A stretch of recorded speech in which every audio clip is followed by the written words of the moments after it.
Good morning students, welcome to the next online perio class. So last class was about the role of innate immunity in periodontal disease. Okay, so today's class is going to be regarding adaptive immunity. So innate immunity is something that is present from birth. Okay, and whatever microorganisms or pathogens are entering, it is first the innate immunity that comes into action. And when this innate immunity is not able to contain the pathogens is when adaptive immunity comes into play. Okay, so today I will be talking about adaptive immunity in periodontitis. Adaptive immunity can be explained in two cycles. Okay, one is cell mediated immunity and one is humoral mediated immunity. Okay, so before that I have to tell you that how do we know that in periodontal disease innate immunity was not sufficient to contain the pathogens? It was seen that microscopically in gingivitis cases, in the early stages of gingivitis or in the initial stages of gingivitis, the predominant cell type that was present was neutrophils. Okay, whereas when it became an established gingivitis lesion, by then the predominant cell type that was found was lymphocytes and plasma cells.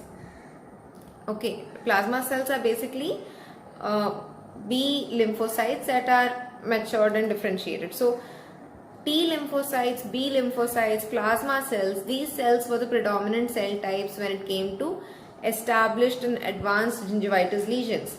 So that is how, like, this is where you can connect the clinical and the otherwise. So that is how we came to know that yes, it's not only innate immunity, it is adaptive immunity also that is playing an active role to in the pathogenesis of periodontitis.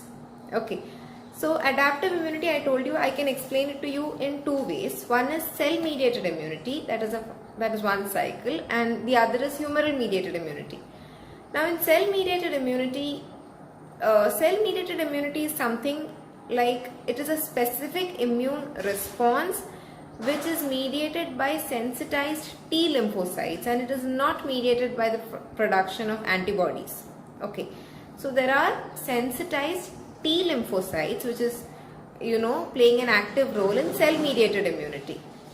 Okay, so if I am to explain cell mediated immunity a little more in detail, I can tell you that there are some antigen presenting cells. Antigen presenting cells are also very important, okay, in the pathogenesis. They are basically cells like your B cells and your macrophages. These cells, if they have the major histocompatibility complex 2, okay, if they have, there are certain antigen presenting cells, and if these antigen presenting cells also have the MHC2 complex with them, then they are able to pick up the antigen, pick up the microorganisms, and they are able to transport it to the T cells.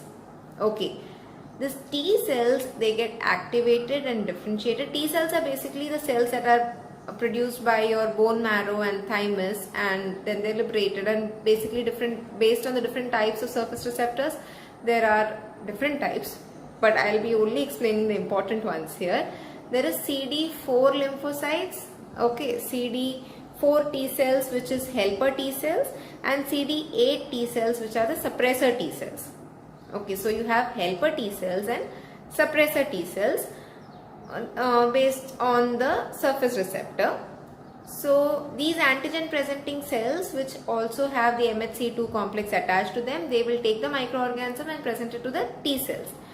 Now what does the T cell do once they get these things? They will do a variety of functions. They will help in the phagocytosis of the microorganism by the phagocytic cells. They will help in the maturation of the B cell. It is an important function, that is how your T and B can be linked. Okay, they will help in the maturation and differentiation of your B cell. Okay, also very important, they will activate your RANKL ligand.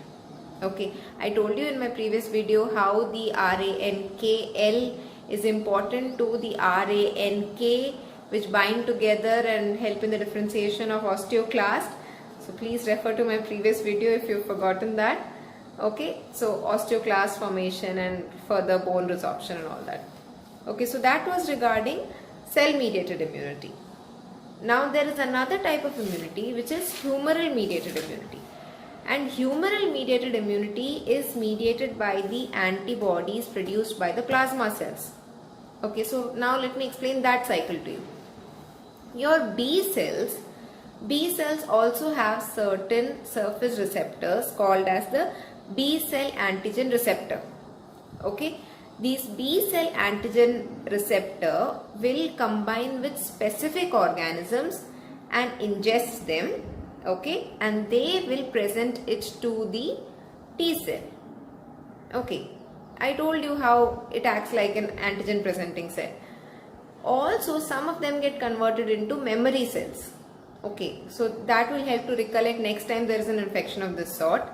And some of them get differentiated into plasma cells, and these plasma cells produce antibodies.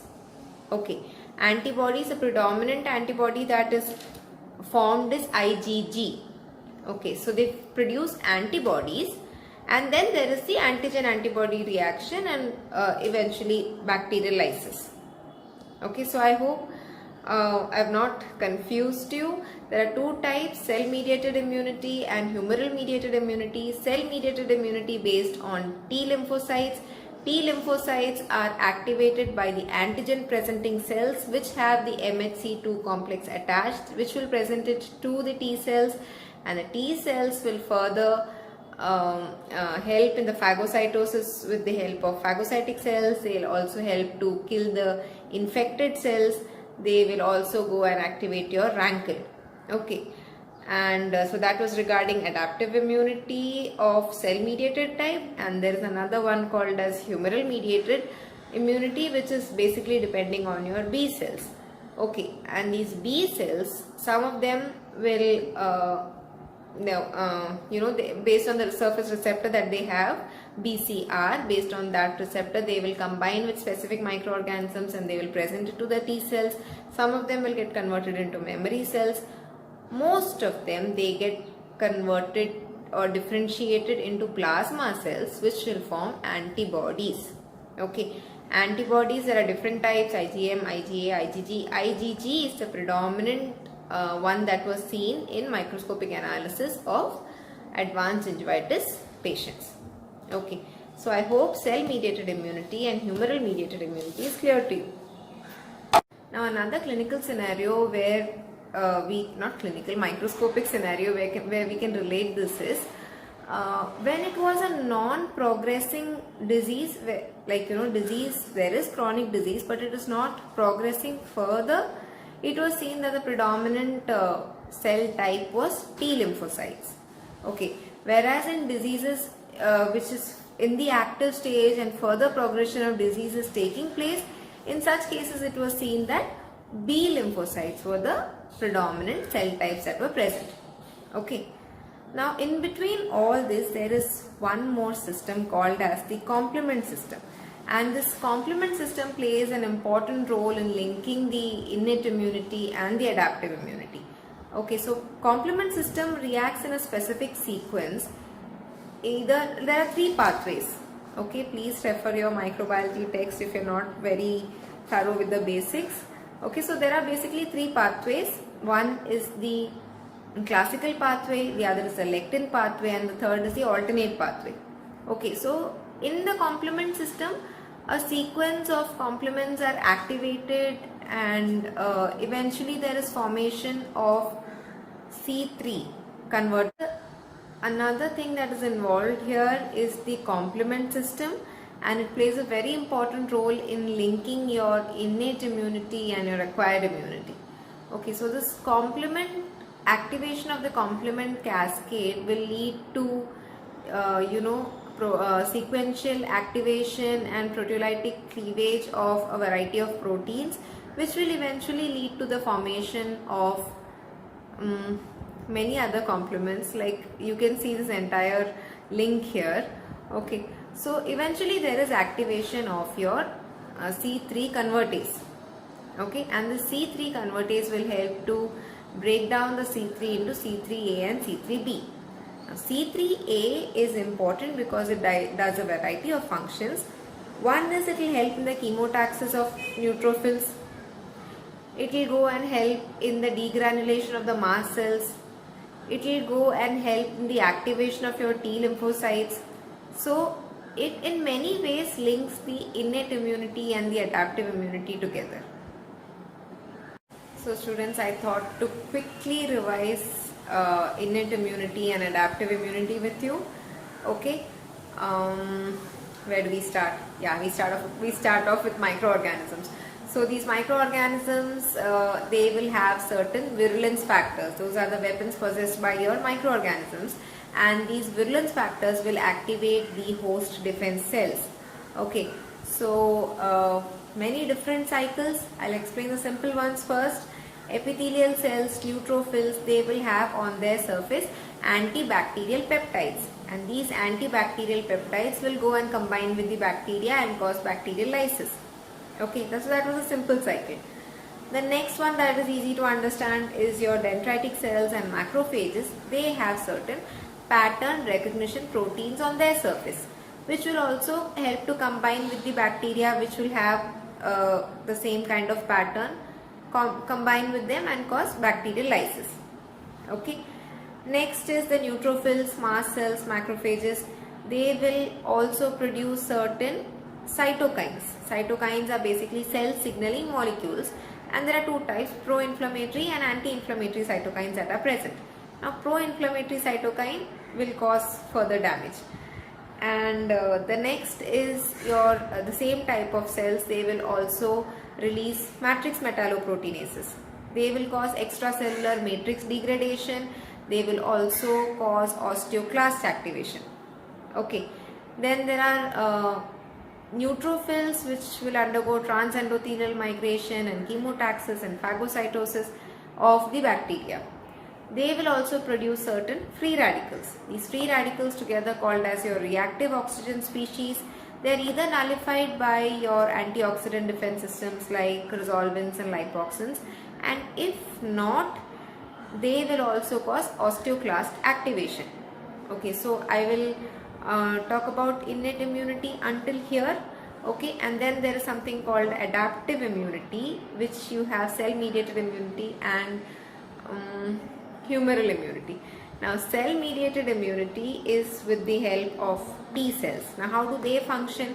You have something called as the antigen presenting cells, which will have MHC2 complex attached to them, and they will present your microorganisms to the T cells, and the T cells, they are of different types based on the different surface receptors. The two main functions that they do is, one is activation of your Rankel ligand, okay, and the other is maturation and differentiation of your B cells. Okay, so that is the functions of other functions as well, but these are the important functions. Then there is humoral mediated immunity, which is mediated by your B cells. B cells, they will have B cell antigen receptors, which will help to combine with the microorganism and will help to ingest them and present them to the T cells. Okay, some of them get differentiated to form plasma cells, and these plasma cells will form antibodies like your IgG, and there is antigen antibody reaction, and there is further bacterial lysis. Okay, in between all this you have the complement pathway, in which the most important part is there is C3A that is released, which will help in chemotaxis and the activation of your neutrophils. It will also help in the degranulation of your mast cells. They will also help in the activation of your T lymphocytes. Similarly, there is another complement called as the C5A, which is formed eventually in the cascade, that will help in vasodilation. Okay, so this was the entire immunity in a very small nutshell. Okay, so then your overproduction of your reactive oxygen species, overproduction of pro-inflammatory cytokines, overproduction of peptides, overproduction of your T cells, All this will activate the RANKL ligand to combine with the RANK the precursor cells produce, and this RANK and RANKL will bind with each other and cause the differentiation and activation of your osteoclast, and the osteoclast will cause bone resorption. And that is how it progresses from gingivitis to periodontitis, and this is the pathogenesis of periodontal disease. I have really taken a lot of effort to simplify it in